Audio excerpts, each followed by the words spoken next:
Palalakasin pang lalo ng Department of Health at pamahalaang lungsod ng Maynila ang kampanya laban sa paggamit ng mga paputok sa pagsalubong sa bagong taon. Si Joseph Parapinas sa detalye. Para mabawasan ang mga mabibiktima pa ng paputok sa lungsod ng Maynila ngayong Pasko at Bagong Taon, naglunsad ng information campaign ng Department of Health at ang pamahalang lokal ng Maynila dito mismo sa mga residente ng Smoky Mountain sa Tondo, Maynila. Mismong si Manila Mayor Joseph Erap Estrada at DOH Secretary Janet Garin ang nanguna sa pagpapaalala sa publiko na iwasan ang paggamit ng paputok na tinagurian nilang "Huwag pasaway sa paputok, goodbye kamay." Kilala sa pagiging makamasang taga-Tondo si Erap, kaya siya na mismo ang nanawagan sa mga ito na huwag nang ugaliing magpaputok dahil wala man itong naidudulot na mabuti sa buhay kung minsan pa sanhi ng mga sunog. Ang panawagan ko, mag-iingat na mabuti para maiwasan niya ang mga aksidente. Nakakaawa yung ating mga kabataan.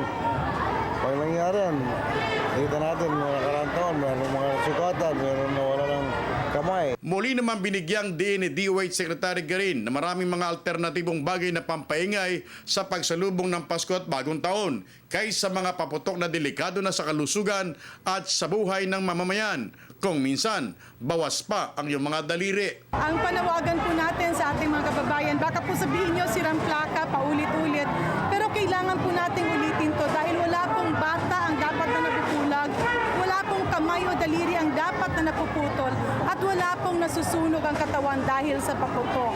Nagpasalamat naman ang mga taga-Tondo sa pagsisikap na ito ng pamahalaan na may pabot sa kanila mga di magandang epekto ng ilegal na paputok na kung sa'y naglipana pa rin sa mga tindahan sa ating bansa.